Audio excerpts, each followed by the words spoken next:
Good evening, everybody. Good evening. Yes, we're back. Never late, never black-pilled, never again. Yes, there's an alternate for that last one, but we'll let you figure it out. We are not, in fact, late. We are always on time, as we just said. Oh, aye. But yes, Always. welcome to our irregular Monday stream.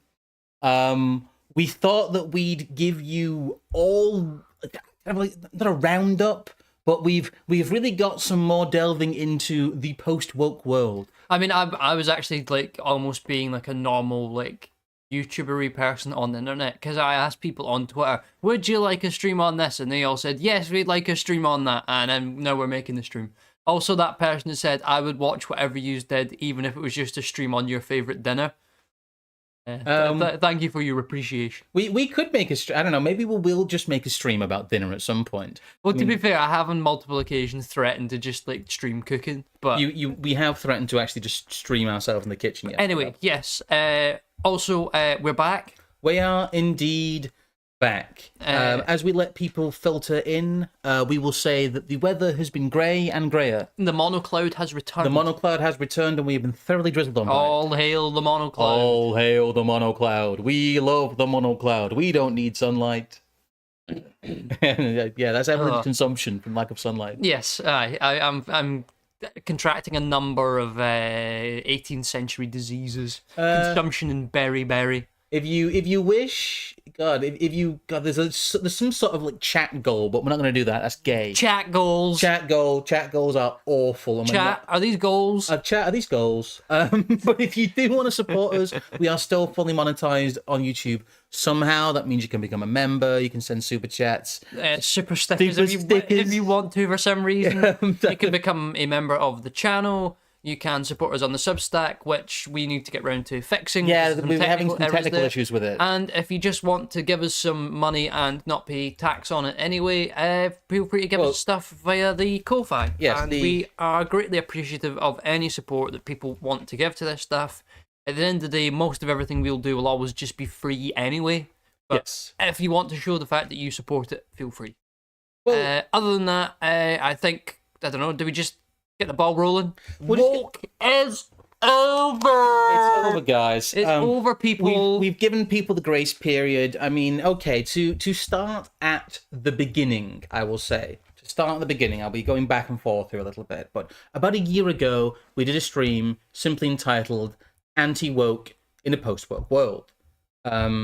And we described what we were seeing coming. This was June 14th, 2023. Good Lord, time go fast. I mean, I would go further and say that this is really, in a certain respect, I don't want to claim that this has just been us, but as a developing version of one of our greatest hits, yes, which was sort of just running around battering people over the head with a newspaper going, no, don't take the low-hanging fruit, you'll pay for it. Now, back then, I don't think we could quite articulate the ways in which people would pay for it. But I think now we've got to such a point that this has become obvious. The post-woke world is here. You better start believing in post-woke stories. You're living in one. Yeah. We've spent the last, really, 2 years trying to describe the coming political paradigm. And now it is here. Yeah. And not to gloat too heavily. There may be a bit of gloating in this stream. No, we will try and be. We will try and be humble, but we kind of did call it. We called a lot of this stuff. A lot of the stuff that we said has happened to quite a disturbing degree, really. Yes, and as some of the most discerners of slop, yes, we have to, of course, inform you that we have entered the month of Slopvember. It is indeed Slopvember. Look at it. We've got the big trough. We've got the big. You can eat from the small trough or the big trough. It is indeed Slopvember. Fresh on the heels of Sloptober. Oh, and you better believe that slop is kosher as hell. Yes, Slopvember, the prime retailer of kosher slop. Oh, do not worry. It is 100% fully kosher slop. Pull up a stool, put on your peg ears and whatnot. Have a good oink to yourself and join us at the trough. It's Slopvember, guys. I hope you enjoy Slopvember, because join us at the trough. There will be much oinking. There is plenty enough slop to go There's around. plenty enough slop to go around. Filling the trough, first of all. Right, so which one of these is the October surprise? Well, I don't know. There hasn't really been this whole thing. This whole campaign has been boring because Sorry, you the can't repeat campaign? 2016. What's going on? Perhaps there's some kind of election happening. Oh, I don't know. right. I thought Trump had already won when people like Jeff Bezos decided, excuse me, I don't need to endorse a Democrat with my newspaper. Yeah. Curtis Yarvin absolutely BTFO'd, by the way. Yes. Money has no power. Excuse me, let Jeff Bezos just show you how money is power. The two are closely related. The power center can undercut people with money, but usually the people who are chosen to have money are also the ones with the connections to power. Well, It's usually how it works. He's also basically demanded the fact that a lot of the papers he owns will now start employing quote-unquote conservative writers, because we are now the healed, we are no longer the heels in the culture war. We are like the babyface heroes, and we need to fill up the Washington Post with loads of Douglas Murray and whoever else. Like Trump with the crystals in the thumbnail for a reason. Like, look, all the signs, like if you slaughtered a goat and put its entrails out, they'd spell out Trump will win. Yeah. Flawlessly. Woke is over. Woke is over, Trump will win. We're reading the entrails, we're listening to the ground, we're looking at reality. No. And we're seeing... Don't tell anyone, but we're actually in the future. That's how we do it all. Oh, you're not supposed to tell them that. Oh, did I say that out loud? Oh, no. Oh, no. I've ruined it. We are from the future, and Donald Trump has already won because Beep boop. Beep boop. Kamala Harris is a jobber. Beep boop. Beep boop. She be jobbing. She be jobbing hard. Do you want to read these donations? Then we've got a few donations before we get too far into it. We do have quite a bit to read through, so we will try and get a move on. How do you think the woke right attack narrative will develop post-Trump? When will the Ruffo right come down hard on the Schmittians and the noticers? I think we'll probably leave that till later on to comment, but thank you anyway. Yes, we do actually have stuff directly on that, yes, so thank you for predicting it. Lamented Guide sends us 10 Canadian with a sticker. Thank you for the obligatory cringe sticker that says thank you. That's not Canadian, is it? Yeah. I thought he always sends money Canadian. Does he? I think he does. I believe that man's a leaf. I don't think Lamented Guide's a leaf. I don't think. How dare you accuse Lamented Guide, serial watcher of this channel, of being? Oh no, fair enough. It's American, anyway. Right, Glow in the Dark sends us $2. Sorry, I'm trying to lose weight, so no slop for me. You can have some diet slop. You can have some diet slop, yeah. While I hope a Trump gov is the stuff of Rachel Maddow's nightmares and John Morton for the £10. Yes, and Pete Q's dreams, I doubt it'll just be happy watching some cat ladies melt down. I don't know. That's what butters your parsnips, Mr. Morton. But thank you for the time. We've been through this. Right, let's smash through the slop. Let's mukbang this shit. Well, it's just this is more powerful than polling is. This is a real indicator of where the elite want things to be. Yes. And it's very clear that elements of the US regime do want Trump. They do. They want him. He is being, as far as we can tell, cycled in. Jamie Dimon, Larry Fink, Jeff Bezos, Elon Musk, a collection of some of the richest men in the world have all decided that they're putting their money behind Donald Trump. I would actually be incredibly interested and mildly excited if Kamala Harris did win, because that would mean that they're not as good at the script as they think they are. But also, I don't think that's going to happen. That has a very low chance of happening, in my opinion. In my head, much like with Starmer, Trump has already won. I have no hatch, but I would eat it if that happened.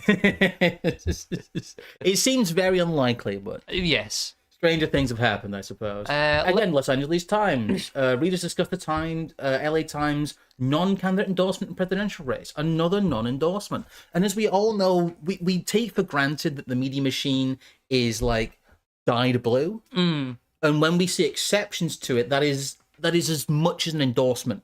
That's the Overton window shifting, is it not? Oh, I can the feel Overton window shifting. The Overton window. I'll not get the Chud window out again. So we've had enough of those shenanigans. If you guys don't know what that is, watch our stream on the Overton window not being real. But yes, here we are. Jeff Bezos tells Washington Post editors to hire more conservatives as 10% of readers cancel subscriptions. It's the indicator minerals. Woke gone, Trump cycled in, normality restored. I'm mildly interested here by the third paragraph there, just as a little snippet. Bezos has already appointed Will Lewis as CEO, who formerly worked at the Rupert Murdoch-owned Wall Street Journal. Yeah, lovely. It's almost like it's all the same people just coming back out of the woodwork again. They or seem to something. be cycling around. But yes. But it's about that time of the stream, I think, where we have to catch up in our affirmations. I'm afraid. Well, I'm not afraid. Yeah, today, that's awful. What we'll be having is some affirmations via Spiked Online. Yes. Our good friends, and do watch our stream on them. Our good friends, in quotes, at the Revolutionary Communist Party. Oh yes, The Revolutionaries, Comedy Tories over at Spiked have filled the trough slop. Yes. Trop slop, sorry, but they filled it with affirmations. I will say, as an aside, the fact that someone has actually bothered to write an article specifically on this angle is quite interesting, because this is preempting the fact that the sort of mainline centre leftist point about this is all going to be about imperialism. Well, I don't know what the bitch you want to read about this. Well, no, I just thought it was funny. Israel is not a settler colonial state. The Jewish state was born through anti-imperial struggle. Yeah. Yeah, just the first paragraph here. This is by, what was it, Jake Wallace-Simons. We're the real anti-racists, guys. Yeah. Portraying Israel as a colonial imposition on indigenous people, a settler state, expropriating their land and culture, is a major pillar of Israelophobia. As I explain in Israelophobia, the newest version of the oldest hatred and what to do about it, it is rooted in the suggestion that Jews have no place in the Middle East. What a silly thing to say. Yes. And they're alien to that region. I think they should all live there. A claim that is easily dismissed with even the briefest look at history. Yet, the demonisation persists. 109, 110, 111. How many will be too many? Yes, exactly. But it's thank you, Jake Wallace-Simons for giving us our daily affirmation. But we move on to some more of the meat here, which is we have again Brandon O'Neill, avowed pedophile defender. Yes, who's basically blocked both of us personally on Twitter for never interacting with him in any meaningful way. We try not to touch the poo too much, guys. We try not to go around being, we're mad at you on the internet. We mostly try and have a kind of detached observation of these people, anyway, like the bugs that they are. Brendan O'Neill, much like ourselves and our good friend, Mr. Panini, is a man of culture, and he's a man of fine taste. You know, go Kemi. Go Kemi. Finally, a leader who's willing to fight the culture war. Kemi Badenoch is the anti-Kamala. Just the breath of fresh air the Western world needed. What's the sections you want out of this? Yeah. This is great. Where's the... I've got them in the article, but there's one that starts, Badenoch hasn't so much waded, I believe. Yeah, there we go, in this paragraph here. Yeah. This is Brendan O'Neill, of course, picking his smorgasbord and selection of issues that Kemi Badenoch really represents him. Badenoch hasn't so much waded into the trans row, as the media likes to describe it, as she has marched in, sword of truth raised. Sword of truth! She insists we must protect women's spaces from the presence of men. I'm sorry. Who speaks about Okemi? Yeah, exactly. You know, glottal stop bone 3 nose. Who talks about this person like this? Sword of truth raised. She insists we must protect women's spaces from the presence of men, whether it is rapists being housed in women's prisons or men playing in women's sports. It's just not on, she says. We must be free to say so without the fear of being accused of transphobia. 3 cheers for that. Yeah, then he has some awful paragraph here that's basically a bit like internalized like homophobia, and that's why people transition. Yeah. And then I think not this paragraph. We have to protect the rights of gay men. I mean, there's a million fucking points in here about like MLK and the fact that the left are the real racists and whatnot. Here we go. Here's the one that interests me. Why is Brendan O'Neill, a man in Britain who writes for a British magazine that's sold to British people, who's talking about a leader of a British party, who does happen to be Nigerian, Israel and Hamas? But it's okay, because Kemi Badenoch has come to fix everything. Yes. She's even injected moral clarity into the tortured and frankly terrifying Israel-Hamas debate. I stand with Israel, she says. We cannot stand with Hezbollah. We cannot stand with Hamas. Then her killer line, we know who the bad guys are. At a time when so many of our young are beating the streets to damn Israel as evil and to praise Hamas as their resistance, it couldn't be more important to have a party leader who is so able to slice so finely through such abject moral idiocy and to state out loud that the Jewish nation has the right to defend itself against the armies of Jew haters that surround it.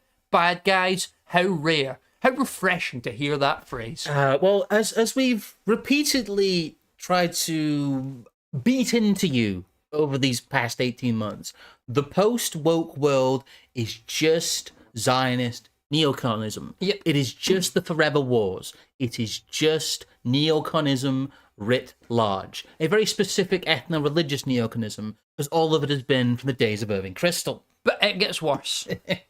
This is kind of one of the, I was going to say the next article we're going on to, which I think is worth almost essentially reading in full. Yes. Is the one that really got me thinking about doing this as a stream, coupled with another one by the same author. It's important to see these things coming because as we've talked about it, as the woke era ends, the banner of anti-woke and the things we need to do to secure, the woke is forever gone are sold to us in quite slippery terms. We have people coming out and making it sound like they're saying one thing when really they're saying another. And there's a rearguard action here coming from people who demonstrably hunger for war. The most mouth-foaming warmongers you will ever see are mixed in with these supposedly base talking heads, who are all interchangeable, really. Oh, God. There's a lot of interchangeable people who are willing to say whatever they're really put up to, I'd say. Sorry, I've just looked at the paragraph at the bottom of that article quickly. It just that there's a whole point in there about the double standard of the Guardian, tone policing, Kemi Badenoch as abrasive. Is that not them being racist by saying she's a loud black woman? Yeah. This is a tweet from Ayan Hirsi Ali. Some of you may know them. And this was published on their own Courage.media vertical, which is a newly hatched based media vertical from another neocon. I can't remember who it is that she's married. I can't remember if it's fucking Douglas Murray, but it is someone like that. But it escapes me now. Oh. But yes, she's recently started this new website, Courage Media, which has really just become a font for more neocon, Sam Harris, Jordan Peterson, Douglas Murray crap. Well, and I believe one of the first articles I saw from her on this site as she launched it was basically like a call to Western conservatives or anyone in the centre that there's an existential crisis and we have to go to war with Iran to stop radical Islam. Yes. As if it's still like 2014. So you want to read this one pretty much in full then? Yes, I find there is some clever linguistic tricks in this that I think need to be essentially explained slowly and literally. Yes, they do, because there's a lot of duplicity going on here. And we've seen quite a few of these. We see articles like this pop up by writers, Unheard, we'll get some of those later, but they all have a very similar tone to them. And I would say that is deliberate. There is definitely, I would say, a set of handlers who work with these new based publications behind the scenes to message craft and to sew in what sounds like they're talking about certain topics whilst really causing and doing rearguard action for the current establishment and selling people a shiny new coat over what is neoconism. Yes, no, exactly. So, here we go. This is Israel, Churchill, and why we are still obsessed with World War II. Abandon the limits of liberalism for an alliance of patriotic nations. Fellow patriots. But this, again, this is important because this is what is being sold as the next paradigm. This is dissident. This is hard-edged material. This is the supposedly hard-edged material, yes. We may have passed the first anniversary of the atrocities committed by Hamas on October 7th, but all eyes remain on Israel. The sole Jewish state is trying to rid itself of terror threats from Palestine, Lebanon, and Iran, with waning financial and moral support from its infighting Western allies. Who? Your based allies, sir. Yeah. Protests on American college campuses and European cities have convinced left-wing politicians to cower before the kafir. Under Elon Musk's less censorious stewardship, X has become a theatre for debates about Israel's response. Why has this war become an obsession of so many so far from it? Why have not only progressive protesters, but also social conservative commentators paid so much attention to Israel? History podcaster Daryl Cooper incensed the internet last month, claiming in an interview with Tucker Carlson that Winston Churchill was the chief villain of the Second World War.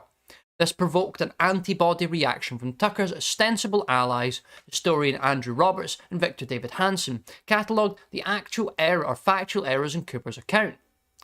Commentators like Konstantin Kisin then accused Carlson of woke rightism, adopting contrarian opinions and white identity politics as a defensive posture against the progressive attack on the history, culture, and statehood of European peoples. Sir Neil Ferguson said, by platforming Cooper, that Carlson had become an enabler of fascists. Indeed, Cooper's revisionism prompted a Pavlovian response from those tired of seeing their heritage subject to slander, all while Hitler's translated speeches are going viral on TikTok. Their concern is understandable. Nobody right-minded wants to see a Fourth Reich emerge, but I, without inferring the motives of Cooper and Carlson, would wager the fault line here runs deeper than mere Nazi apology. So, in this paragraph, he's lamenting TikTok, and he is implicitly accusing them of Nazi apologia. Well, no, he's suggesting that, of course, they are not up to Nazi apologia. In the same way that Joe Berry would suggest that Aaron McIntyre was, of course, not agreeing with Nick Fuentes, but he might be considered a Fuentes enabler. Since October 7th, we have become aware that our politics still operate according to a paradigm established after the Second World War. This has led to a fascination with revisiting and revising its events. As Yates' centre fails to hold, the post-war consensus is being messily renegotiated. Our ragtag band of recovering liberals, Christian intellectuals, Hellenic vitalists, and observant Jews, loosely called the right, is strained by unresolved disputes. For a coalition to survive, each group's grievances must be heard.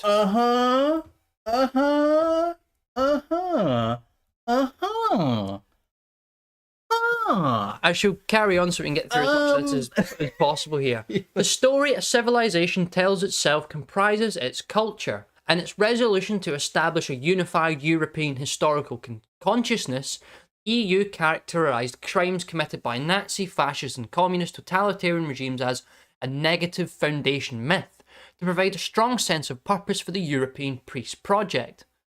Since the horrors of the Holocaust, the modus operandi of European culture has been to fulfill the pledge, never again.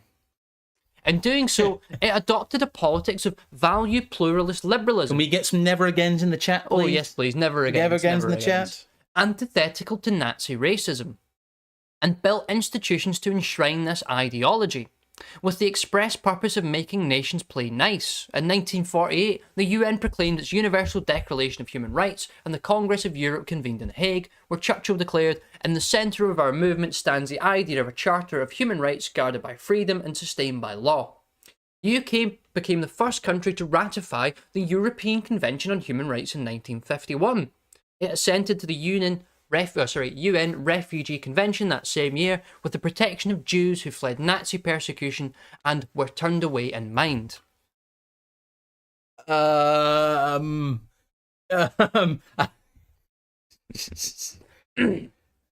Churchill is an avatar of this post-war political census.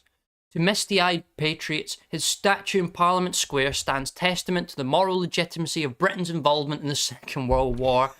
Plans to build a Holocaust memorial beside Parliament has befuddled some, as Churchill's statue already represents our role in stopping it. Only two plausible motives to attack his legacy are conceivable.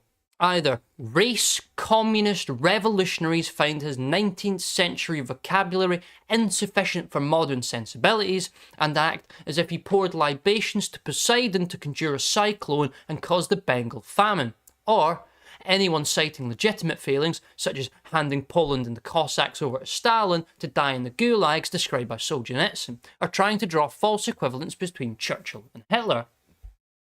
Thanks to progressives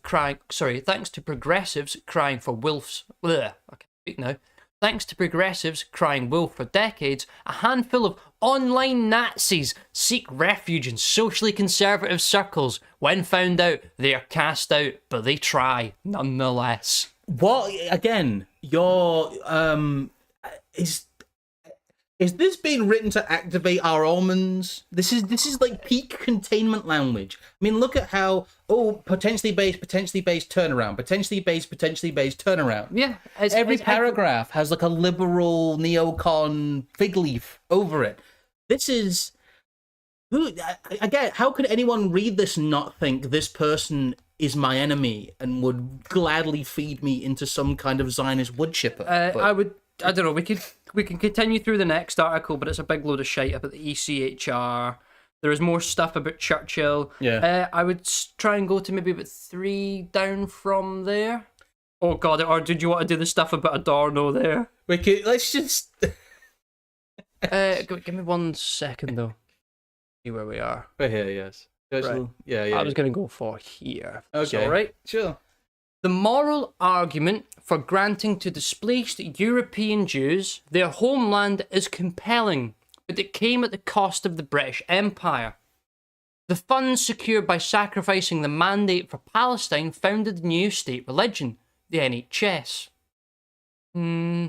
Those who use the service least pay the most into it and were forced to sacrifice their careers and social lives to protect it during the COVID pandemic. Whereas Britain's empire lasted 300 years and ended the transatlantic slave trade and the single most expensive humanitarian venture in history, America's subsequent attempt to play world police has been less successful. Failures in Iraq, Afghanistan, Libya and Syria are within living memory for millennials and Gen Z. It should surprise nobody that those for whom the Second World War presses less on their conscience are most inclined to question the shortcomings of its resulting consensus. Churchill is collateral damage in this attempt to rid ourselves of institutions well past their expiration date. The fault line for the right is fast becoming post-war liberalism. Without recognising and dispensing with its limits, the right will not survive. But for whose sake are we dispensing these limits? Because it's not like he's explicitly said that this is for our own, is it? Yeah. Did you want to do some of this? Oh, I mean, we could do, but I don't know. A lot of this is just him talking round the fact that he wants to keep you on the liberal plantation. Well, it's more that the only place that you're allowed to step out of the liberal plantation is because you're trying to deal with the place of a certain alien group that exists within Europe and the Middle East. There's so much double talk here. It's just talking about, no, basically just never again posting. Where do you want to get to with this? Tell you what, can you get me to Europeans should not be cajoled? That should be a few paragraphs down from here. I don't really... Start the paragraph? Keep going. Yeah, it's at the start of the paragraph. Keep going. There we go. There we go. Europeans should not be cajoled into dissolving their distinct identities in a multicultural melting pot. These European host majorities are the most likely to accommodate friendly Jewish minorities.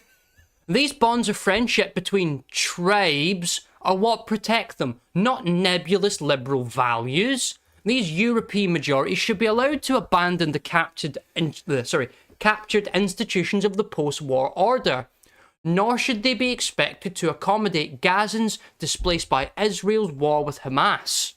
But they should also give guarantees to allied minorities to soothe mercifully needless anxieties that a Fourth Reich lurks just around the corner. Let me read that again. That is extremely mental gymnastics to say that our nativist movement must involve a certain ethno-religious group, or it is Nazism and must be destroyed. It must contain them, and it must serve them, and it must be about making them feel comfortable. Your based movement, sir. I'll say it once again. How do people read any of this and go, yes, this is good? Are we the only people reading things and going, have you thought about the implications of what is written here? You might as well scroll down. We'll get the bottom paragraph at the end here. There we go.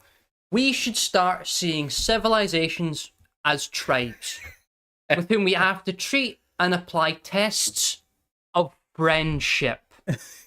This allows us to draw sensible distinctions between those who would do us harm and the good neighbours who help protect our home. That requires a recognition of difference, impossible under 20th century political constraints.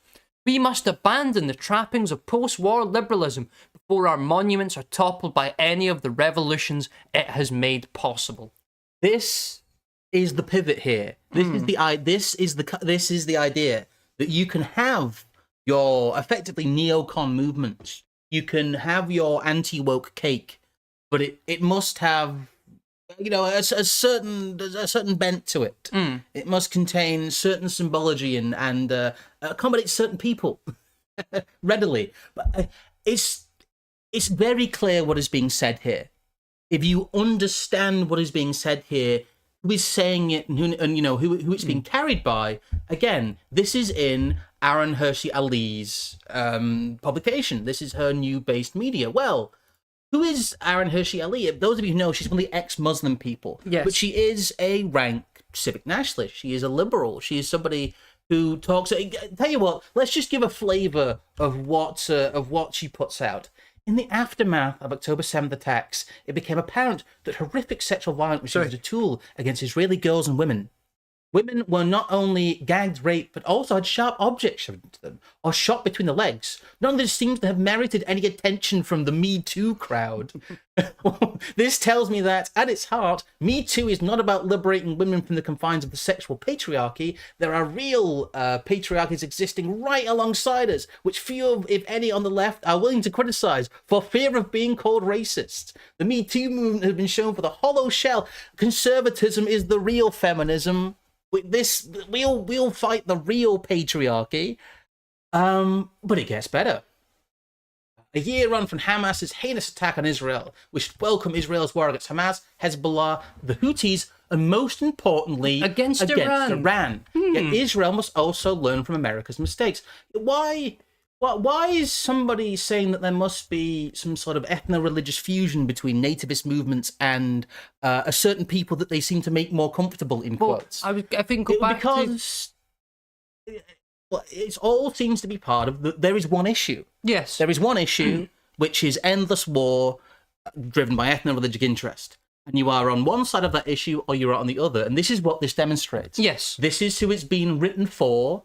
This is who has commissioned the piece. This is who is editing the piece. This is who the slant will come from. And this is where, ultimately the slop is poured into the trough from. Yes. And Mr. Tomlinson is merely a slop conduit, one of many who is completely interchangeable. Aaron Hirsi is founder of the her own little foundation there, which has we are grateful. Sorry. God, there's another one here, but I'll do this. God, the Ukraine one. Where's this? From growing up in an illegal religious community in Iran to witnessing gender-based violence, diverse stories draw our interns to transform their passion into purpose. Yes, Queen. Yes. You came out of the Taliban rape cave, and now you're going to be here to shell for Israel. Are you getting it yet? Here she is again. We are grateful that the UK and US has pledged to support Israel as they pledge to support Ukraine against Putin. A united forever wars front. Yes, sorry. But these are not difficult decisions to make. A few words here, a press conference there. There is no substitute for strategy. Yes, I'm not sure what relevance it will mean to certain people. But Aaron Hirsi Ali is, of course, married to Niall Ferguson. Yes. Anti-extremism researcher and friend of much of containment. Yes. Yes, see, there is a large compliment there. So that was me trying to work that out earlier on. I couldn't remember who it was. He is asking people to donate to the Ukrainian military in 2022. She's obviously not got the true Israeli memo, though, has she? She also works for the Hoover Institute, who just puts out articles. God, look at the cartoon. Sorry, what's happened to the Hoover Institute? Has there been a change of tack? There's been a change of management, but this is just How to Stop Iran. How to Stop Iran. God, this does not scale very well on this screen. By Jerry Hendricks. Unfortunately. But this just contains the line here at the bottom. If the United States is to re-establish a deterrent role in the Middle East, it must not fear to climb the escalation ladder by hitting Iranian targets.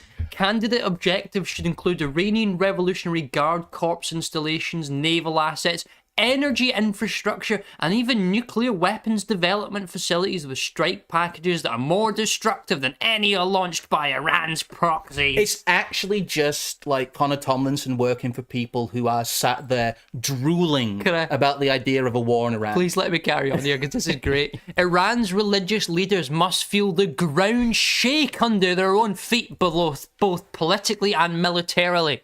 If this threat is not made manifest in their minds, they will continue to feel free to attack America and other Western interests wherever and whenever they wish. Until the words we say match the words they hear, there can be no diplomatic modus vivendi between our two countries. Once they feel fear of American strength again, then respect will also return, and stability. Until then, if the United States continues to appease the Ayatollahs, there will be no peace. Well, you've seen the words, you've seen the paymasters. How much more clear can we make it? Yeah. Here's what's said, here's who it was written for. It's just endless war. It's just endless war. It's Connor Tomlinson supporting just endless war.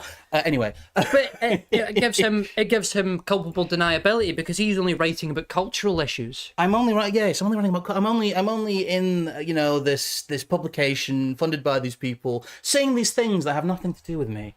But this I find as well as sort of the other side of the coin. If we are to negate some of our liberal and post-war priors, yes, for the sake of European majorities, because of course without European majorities in European countries, where would the Jews live? I will quickly say that we should do a couple more donations. Oh yes, so we got quite a few sitting there. We have a few donations here. Feel free to get them up on the screen. I'm just going to get them up on the phone here, which is a little bit easier. We have £10 here from British Knight. Thank you, British Knight. How long do you take for the ball to drop for the democracy engage that Trump isn't going to drain the swamp and the status quo will still be set? I don't think people will. That won't dawn on people, unfortunately. It hasn't dawned on them since he did nothing in the first 4 years. I don't imagine it will after the next 4 years when nothing is done. Thank you for the £10 of British Knight. $5 US here from Glow in the Dark. Diet slop is just as bad. I need to be ready for possible Israeli wag.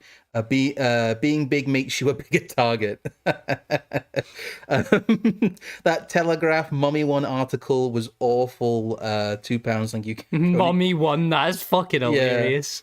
TK, but the woke is being put away. Return to Fresh Prince, the 90s. Aaron, lol, have a pint on me, guys.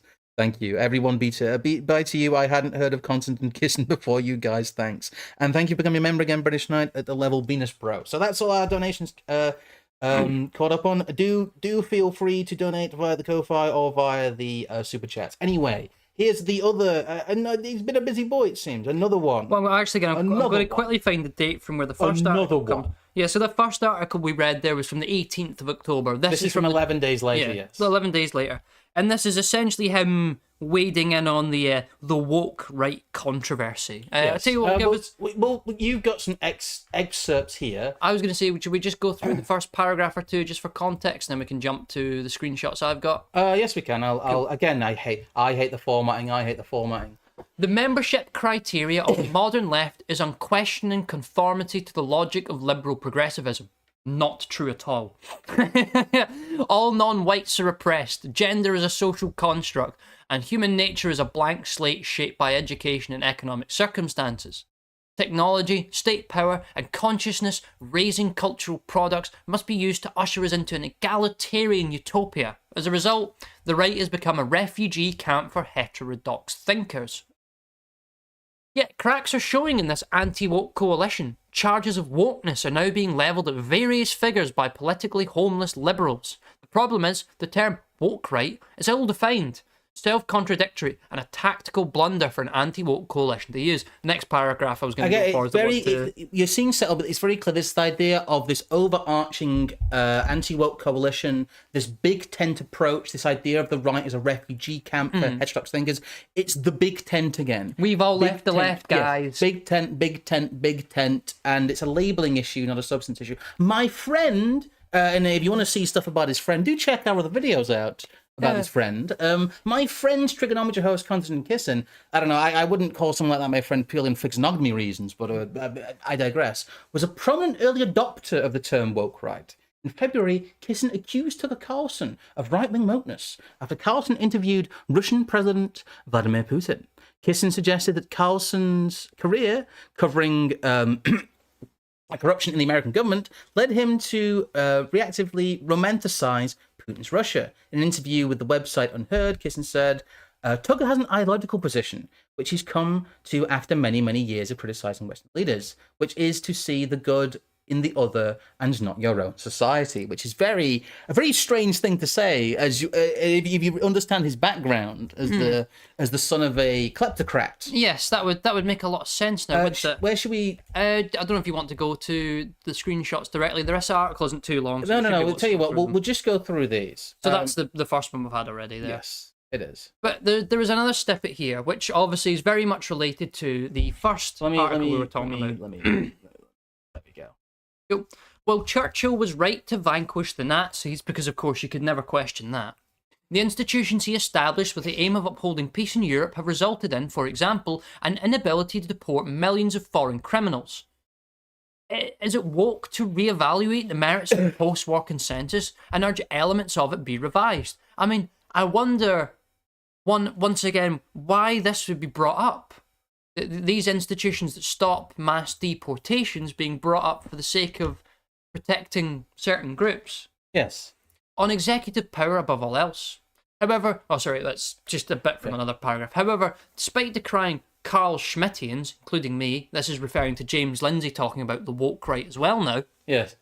Lindsay is happy to exercise sovereignty against his political enemies. He supported Trump when he promised to remove the Jew haters to do nothing to help our country, as do I, by the way. Lindsay is listed among telltale signs of woke rightism, blaming things on the Jews or doing edgy Nazi memes. Tucker Carlson is guilty of neither offence, nor is Auron McIntyre, an author and podcaster that Lindsay has dubbed woke right inner school adept. This is why we're all, of course, summoning the Archangel Michael. Yes. I understand the phenomenon that some are in good faith attempting to distance themselves from. I don't like anonymous neo-Nazis polluting my For You page, but I encourage my contemporaries to revise their criteria and come up with a better term next time. It's a marketing issue. Yeah. It's a marketing issue. The problem with the phrase woke right is that it just doesn't work. Not that it's a bad strategy. Well, it's just this. It's just, we all dislike clickbait contrarianism and are concerned about resurgent neo-Nazism. Like, where? What? What are you like? We've talked about the hope not hate stuff. That this doesn't exist. They have to invent this stuff. And Mr. Tomlinson here is standing up and helping invent this stuff. Where are these people? Yeah. Who are these people? What are you pointing at? Resurgent neo-Nazism, woke right, or the classic Joel Berry, where are your limiting principles for questioning some sort of group or minority? For a Schmittian, you should do the inverse of Schmidt. Well, that's exactly. Exactly. I don't think you've actually read Schmidt because you seem to take the opposite approach to his lessons. Unless he understands the threat of resurgent neo-Nazism because he has performed the friendship test on all the different tribes. Yes. And the neo-Nazism tribe, however you define that one, obviously isn't on board with the rest of his friends. We need to maintain our historic native European populations because that's the safest place for Jews. But I think for the sake of the people in the chat, the people who may be somewhat confused in certain respects to exactly what we're talking about, yes. I think we just have to refer to it simply as the carve-out. The carve-out. There was quite a good tweet by AA about this. It is. A few days ago the as well. ethno-religious carve-out. It is the sign that there is one group who is the exception above all else, and no matter what the political paradigm is, will always be the exception above all else. But furthermore, as well, you can be in wacky woke progressivism world, and they still have the exception. You can be in neocon radical. You can be Brianna Wu, or you can be Douglas Murray, but. But the unifying issue is the chosen people. And furthermore, I think we can really suggest that people in our sphere. Now, I'm not going to accuse anyone directly of doing anything. But what I will suggest is that at this point, if you are playing a part in perpetuating the dialectic around woke and anti-woke in any way, shape or form that is not rather extremely distanced and abstract from it, then what you are doing is perpetuating a dialectic that will only ever help Jewish interest groups. Yes, exactly. And Free Speech Union, the people around Christopher Rufo, the Manhattan Institute, the Hoover Group, the Ian Hersey's Law, Douglas Murray and all these people, the lot in the UK that are in the Henry Jackson Society and all these neocon foundations, who's benefited most, who's accrued the most power out of having a go at woke and reforming society for woke? These people. Yes. But here we have another article, which is again another very obvious part of the carve out by Mr. Nathan Koffnass, another figure who is pushed to us as quote unquote based.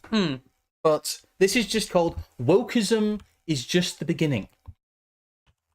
Unless sections you want to read out here, yes. But the argument that wokeism peaked in the early 2020s is similarly flawed. Obviously, the emotional intensity of 2020 to 2023 could not be permanently sustained, but instead of burning down police stations, social justice warriors are in our boardrooms, universities, and government bureaucracies putting their ideology into practice. Didn't Boeing shut down the DEI thing? It's Aren't Harvard and MIT papping out all these black No. The problem figures? isn't your incompetent elites who run your country. It's the institutions are riddled with SJWs. There's SJWs under the bed. Millennials, Zoomers, and elites remain firmly on the side of DEI and cancel culture. Regardless of who wins the 2024 presidential election, wokesters are on a path to achieve absolute power in the next 10 to 30 years. Ooh. They've got to keep this. I think we've beaten this to death by now. I think that anyone who still thinks that there is this great woke boogeymen that are rather nosy, let's say, alliance of ragtag tribes must take out seems to stretch credulity a little bit. Yes. Our institutions are largely controlled by boomers and Gen Xers who lean toward classical liberalism. This is the demographic that stands in the way of the total wokeification of America and other Western countries. But to repeat Solomon's observation, one generation goes and another generation comes. In this case, generational turnover will mean the end of free speech, free thought, free association, due process, and everything that millennials and especially Zoomers think is less important than diversity, equity, and inclusion. I mean, it's just froth. Yeah, this is just like lies. It's like when the boomer truth regime goes away, we will all suffer, guys. It is just froth. You're right. What's the next one I've got here? Starts with if gender ideology. I just picked this out because I think this is just funny, and I think to a certain extent, if you were to go to the people who are obsessed with anti-woke shit and try and explain what he's explaining here to them, I think every single one of them would balk at this. Yes. If gender ideology turns out to be a fad, but we retain the obsession with white privilege and racial bean counting, wokeism will still be with us. On the other hand, if we all become race realists and accept that many racial disparities are the product of nature for which no one is to blame, wokeism in any recognisable form will be over, even if some race realists demand to be called Zier. I don't get what's he. I don't quite get which side of this. It almost sounds like he's trying to be. I'm not quite sure what he's getting because at. I think in some regard, the HBD people are probably trying to stick their toe into a more sensible stance on the sex gender thing, and maybe there's a bit of that going on there. Otherwise, I think it's also, and as I'll explain once I've read the last snippet of his essay here. I mean, this essay is huge, and there's lots of like empirical stuff in here he uses to try and prove the fact that woke still is in its prime, which if you actually read any sort of critical fashion falls apart very quickly. We've kicked that one to death, yes. But anyway, the reason mainstream conservative institutions don't allow discussions of hereditarianism, which seems to be some little catch-all he's got for thinking about about the fact that there are heritability. Yeah, material heritabilities between races and different groups. He's talking about basic heritability, which is funny that that's considered quote-unquote based. But Yes, anyway. Institutions don't allow discussion of hereditarianism is mainly because of boomer and Gen X gatekeepers who accept the left's race taboos and think we can defeat wokeism by talking about Ronald Reagan and quoting Martin Luther King's I Have a Dream speech. When the rising generations of right-wing intellectuals take the reign at institutions like National Review and the Claremont Institute, they may implement a more effective strategy. Now, I'm going to attempt to do something here and take all these different disparate elements and pull them all together in one big thing here. We've got Tomlinson at the behest of Ayan Hirsi Ali and the Hoover Institute running around about how I have to question the social and cultural priors of post-war liberalism and the post-war consensus, that we have to suggest that these things are inadequate, that they're not allowing us to limit people who are attacking our friendly tribes.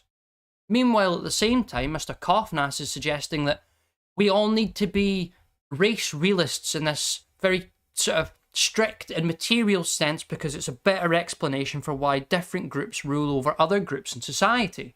Yes. So what's really happening here is that both of these people are separately representing the same cohort of elites that would rather move towards the human biodiversity arguments for IQ and how that represents your position in society, especially if you're, Jewish. Yes. Because they have an overrepresented position, and that is, of course, a consequence of the fact that they're the smartest people in the world, man. Well, Kofnas's whole point is that he likes to foam and he likes to piss and shit and seethe At the Groypers.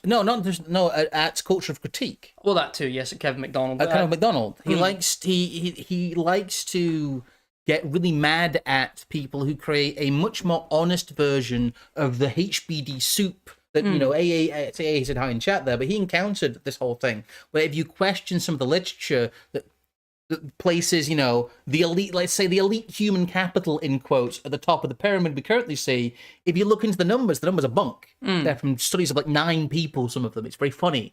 But that is it's like the sacred Jedi text to people like Nathan Kofnas, who's trying to create this idea of, well, yes, of course there's heritability. He's just, we have these people finally admit the tiniest little bit of the truth that they then distort.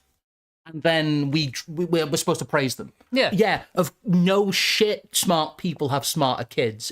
Is this the bar? And we could start. Is this really the bar? We could start drawing the triangle further upwards as well. I think this is a recognition. Yeah, it's a giant limited hangout. So, people are writing in chat. It's a giant limited hangout. Well, yes, that too. But I think we can also see that this is your cohort of elites that we talked about earlier on, these billionaires that are supporting Trump in his campaign and fundamentally a large part of his geopolitical campaign, are looking at the boomers and what's left of the generation before them even, that are in power, that are elites, and they're turning around and saying, look, either come to us or let us replace you through the culture war. Yes. And essentially keep this whole system going along, Doge, the Department of Government Efficiency, which is basically going to make the giant technocratic weapon more efficient. Yes. At the behest of, as Mary Harrington was shelling the other week for, Palantir. That is really adjacent intelligence software that could be used to manage everyone's data on the NHS. Another based publication, another supposed friend who we keep being stapled to. Another alum of the same, they come from the same nest, these people. And they're from the same birthing pods. And at the same time as well, maybe I'd be jumping too far here, but to be honest, every time we jump to conclusions, we tend to not go far enough. Yes. Mary Harrington's little friend, Raw Egg Nationalist, who's now running around trying to put legal pressure on Hope Not Hate, who is again also part of that sort of theal-adjacent sphere. Could we not see There's a lot of pantomime going on. What I was going to say, could we not see this as a suggestion that these people are trying to put pressure on sort of woke spooks in an effort to replace them with Palantir-adjacent, more Israel-friendly spooks that are based? Well, they are asking for more. Yeah, they're basically asking for base spooks here. It cuts it off because Unheard is a terribly formatted website. Blair was right about ID cards. Our privacy is long gone. There we go. That might look a bit better, but suppose it doesn't even look that much better. It really is. Shall we go to that bit, actually? You just look up Palantir, it's directly there somewhere. Yes. Right, let's zoom out a little I'm more. zooming out a little bit, yes. Here we go. Scroll up to the paragraph on top. Go. That's not the world we live in anymore. We don't live in the relatively high-trust one of the mid-20th century, all paper forms and checks in the post, unless we adapt to the Britain we have now. It's very Blair, that. Yes, it is. This is extremely Blair. Our capacity to function at all will go on disintegrating, and given the endemic inability of our leadership class to build meaningful state capacity across either party, adapting it's in practice going to mean selling us all to big tech. Our government evidently already accepts this. On Monday, Health Secretary Wes Streeting made much of a deal agreed by the Tories to unify the country's currently scattered and poorly integrated NHS patient records. The contractor, to the consternation of privacy and Palestine advocates alike, is Peter Thiel's Palantir, purveyor of military and surveillance tech to, amongst others, Israel. And this is being sold as a good thing. Well, no, she's not selling it. She's saying it's too far gone. And we're too far past, so we can't even ask the question anymore. So we might as well just accept the reality as the way it is. No, it's just like, oh, well, this is the way things are. We accept it. Oh, but it makes the Palestinian advocates mad. There's implied friend enemy. The smelly leftists. The smelly leftists. They get owned. Oh, we need to own the smelly leftists hate ID cards. We need to own the smelly leftists by having Blair's ID cards. Thank you, Mary Harrington, someone who people keep insisting is quote unquote best. I am only mildly disappointed by the fact that she didn't then go and put the argument in of, well, if we have ID that's based on some biological standards, then can't we keep the fucking troons out? Because that was what was her name from Maya Forstater or whatever. She wrote a whole bloody paper on that. Oh, Maya Forrester. Yes, That one. The one there. Right. I hope we can demonstrate to you here, though, that a lot of this is just in aid of the permanent agenda. That we have this neocon money pit that has tentacles that reach down, and you can very clearly demonstrate it. You can very clearly demonstrate the interconnections and the utter hunger for war and the further death of Europeans, and the carve out for an ethno-religious group that is not native to Europe. That is what this is about. Those are the permanent projects. It is just mass death and racial hierarchy stacking. And it is a vertically integrated pipeline of it. And you don't subsume them, they subsume you. As you've seen in all of these little subtle turns in these supposedly based articles, in which they bring you a little bit of the way and turn you around and go, well, of course, we have to make exceptions for this group. We have to make exceptions. Well, I know you want a nativist movement, but you can't have a truly nativist movement because that's Nazism. but we can and have that's bad. You can have a little bit of exception as a treat, as long as it's best for the tribe. Yes, that is exactly the alliance of tribes, the big tent, and who has to be in charge of the tent, and it's all going the same way. It's all saying the same thing, and it's all so frightfully obvious when you read it and when you look at it that this is going on. I mean, I can't not see this in this stuff now. And it maybe some people would say, well, it's because you're going looking for it, but there's so much of it. It's egregious. It's the reason why beyond egregious in many The cases. reason why I wanted to read some of these in details was to focus on specific instances of what I could only really describe as a bit of linguistic slipperiness. But there's hundreds of these. This is basically all the entire Ruffo, Claremont Institute. All these people are also interchangeable. They rise and fall, but the message remains the same. The message and the alliances, the factions, the factions, the interests, the alliances, and the message remain the same, no matter which talking head it is being, pushed through as a slop conduit. I'd get more mad at these people, but really what they are is just like human slop centipedes. You can't get angry at a computer that shows you images that's been pre-programmed to show you. Yeah, I'm afraid when that message came out of Connor Tomlinson, it had already been through the Hoover Institute and Ironhurst Ali before it. Like the neocon human centipede. And he gets to birth the final turd. Well done. It's a nice vivid mental image there for you. I will actually go ahead and recommend one of AA's videos here as well, not just because he's in chat. We don't want to explain the Chris Rufo situation and some of the funniness with the Manhattan Institute. But really, again, it's more of the post-woke world stuff. It's more business as usual. A neocon think tank is actually just hiring porn stars and hiring effectively, well, friends of friends, and as we'll see here, well, here, let's say here's your American dissident right, sir, is basically what this. But this is Hannah Grossman, another alum of Chris Rufo's Manhattan Institute, which is supposed to be one of these new post-woke institutions. It's supposed to be one of the hardcore fight backs against woke in America that is doing substantive things. And where here? And yes, this I think a lot of this speaks for itself. Hannah Grossman on Holocaust education, remembrance, and action, posted by two tall Jews. This week's episode is happy to host Hannah Grossman from the Grossman Project. Hannah Grossman is a Holocaust educator, journalist, opinion writer, and digital marketer.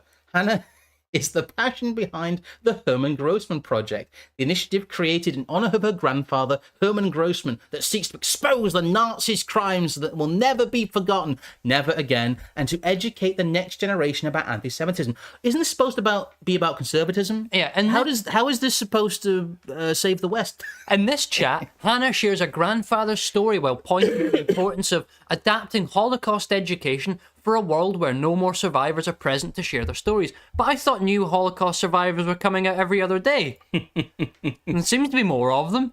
That's a crying shame if there aren't any left. Thank you, Spud Gun, for the £2. Raytheon and BAE Systems need your support. Oh yes, they need our solidarity. Why? Glow in the Dark as well with $10. I'm doing my part. I'm doing my part. Are you doing your part? Israel will do what they see benefits them, as would many. There is a way it could benefit America, but it depends on what you mean. Well, I think what he's getting at here is ultimately the argument that certain people have used to justify this sort of dual allegiance, you might say. That if we give our support to Israel, and more specifically to Zionism, they will lend us some of their exception powers. Yes, they'll give us our little Zionism in Britain. They will carve off a little sliver of the myths of the 20th century, now, and they will let us use them. If you believe that, I've got another bridge to sell you. Oh no, it's another bridge. I have got another bridge to sell you, because that sounds like quite the improper gamble. It does sound like... Again, it comes down to this. Why can't European countries have nativist movements that have actual nativist interest? Why can we never sit and talk about our own issues, talk about what's happening actually in our towns, our homes, our families, with all of the things that we are, supposedly paying the taxation pot for, the nuts and bolts stuff? It's all drowned out by the one issue. There is one issue that is being talked about in all of this. We're not the ones talking about this. We would like Why to talk... are all the eyes on Israel? Yeah. We would like to talk about, as we continue to do with our positive vision for the right stuff, for the in-person event stuff, we want to talk about how do we make substantive changes that protect our own people. And you are not allowed to have that discussion without someone going, excuse me. Unless you're surrounded by police officers. Yes. Why aren't my ethno-religious interests being represented here? You are a Nazi. And that is the discussion we see going on over and over and over again. It is a bizarre obsession. I agree, but it is not our obsession. It is the obsession of the supposedly non-regime right that we must ally ourselves with these disparate... Why can't we ally ourselves with ourselves? Why can't we perform our own friendship tests? Yes. And discern which tribes we do and don't want to ally ourselves with? Why must we always be at the behest of a certain subset of paymasters who, irrespective of their own ethnic identity, just seem to have this alliance in them that they cannot shear away from themselves? Why can't we first look inwards and rebuild what we are without people trying to staple them to us like ethnic tumors? That is the main contention through all of the immigration, through all of the integration talk. It's not about who it is. It's not about where they come from. It's not about what they believe. They are not us, and we are not them, and they never will be. And that is the point. That is the whole... The rest is haggling. You either believe that or you don't. Yes. And if you don't believe that, you fundamentally have an unworkable model of how you can structure society, because all of this is various forms of collapsitarian civic nationalism. Yes. That's what it is. I mean, I would say maybe as one final point, as a counterpoint, because we do know that certain people who maybe wouldn't repeat what we say, but do listen to what we say. And in terms of intellectual fairness and honesty, Yes. I want to put the question to people: where is the limiting principle for your adoration for Israel and the cause of Zionism to stop it stepping in front of your adoration of your own people? Yes. And your own country? I mean, surely, as you've said, there can be no dual loyalties. The interests of one must come before the other. So, where does the love of Israel go too far? Riddle me that, please. Another donation here from British Knight. Thank you for an extra £5. Bedroom actors are the face of the American distant right? Question mark. Crank your hog for Israel, or you're part of the woke rights. That's kind of what's being said, really. But it is a lot about. There's a lot of social signal that goes on. There's a lot of keeping people in line. Again, we've. People think we're crazy to be so certain about the Trump stuff as well, but it's just obvious. It's what the music says. It's in the script. I'm sorry, I can't say it in any other way than that. We're from the future. Yeah, that's what I mean. We've read ahead. We've read ahead in the script. Trump's going to win. Do you want to double check the Ko-Fi and see if anything's come through? In the meantime, whilst we've got quite a lot of folk here, I'm just going to remind you, please, if you don't mind, give the stream a like and subscribe to the channel. And please tell me in the comments how much you love Israel, or how much you love Al Gore's rhythms, because we all love them too. Again, I keep promising stuff with the Substack, but I've just had endless. I don't know what's wrong with it. My account might be broken or something. I will get that sorted. But we do have stuff in various places. Do go back and watch some of that catalog, because we try and make evergreen content. Woke is over. It really is. I'm sorry. Stop trying to make woke happen again. Anyone you see trying to defibrillate it is doing and revive it. Yeah, and revive it is doing so out of ulterior motives. Again, well, I think a lot of people gone over quite a lot. Yeah, a lot of people are doing it for very shallow reasons. We will not accuse them of having direct loyalties to people that don't like us, but we can only really suggest to them that for as long as they continue to perpetuate a dialectic that has no use to it, that they're only ever working against their own interests. I would be saying that I've heard a more generous argument, which is that this is the caveats you have to put in to get published by these places. The correct answer is, well, why don't we publish our own? Yeah, it's like, well, why would you want to be published by these places? Why would you want to prostrate yourself before a neocon entity and allow it to dilute your message? Yep. It's just, that's been I know people think we're nuts for that, but like, yeah, just don't suckle. It's not hard, guys. Don't suckle from the neocon teat. Don't make neocon talking points. I always find that funny though, because they'll go, "Oh well, such and such an American, outlet like National Review is prestigious," and it's like, "Oh no, it's not. No, it isn't. National Review, prestigious. You've got this all the wrong way around, my good friend." Yeah, you do have this all the wrong way around. A slightly quicker one today, but quite honestly, we don't like to be too long in the tooth. Nor do we want to sit there for an hour going, "We told you so, we told you so, we told you so." This is the paradigm. This is the maneuver being pulled. It doesn't matter what the window dressing is on the politics if it still involves the same group of elites. But what about my video games? It's really it. We are trying to recognize you. Trying to make you recognize the fact that yes, Trump will win, but it doesn't matter. Yes, woke's been put away, but really it doesn't matter. It's more churn. It's more churn of the entrenched structures and elites will stay the same. Yes, there is one permanent feature of the current West, which is decline, and that is because it is ruled by a large permanent bureaucracy who has been contiguously in charge since the end of the Second World War. Yep, and the elite group of that bureaucracy are the people who set the mold of the future. And don't allow containment to be the mouthpiece for these elites who hate you negotiating their way out peacefully. No, don't let that happen. And as always, and as we always say, electoral politics is not in fact real. So don't try and avoid too much election stuff, guys. We've kind of undercut it by being slightly ballsy on the prediction front. But yeah, electoral politics don't fall for the election stuff. It really is not important what the face says. There is a large permanent agenda that will continue running no matter who is president of the US. And that has been, if you disagree with that, then have a glance at American history for like 12 seconds. It's very, very obvious. Anyway, before we keep rambling, I'll say all I have to say is goodbye from me. And good evening from me. Yes. And Go to the pub. play the music, I suppose.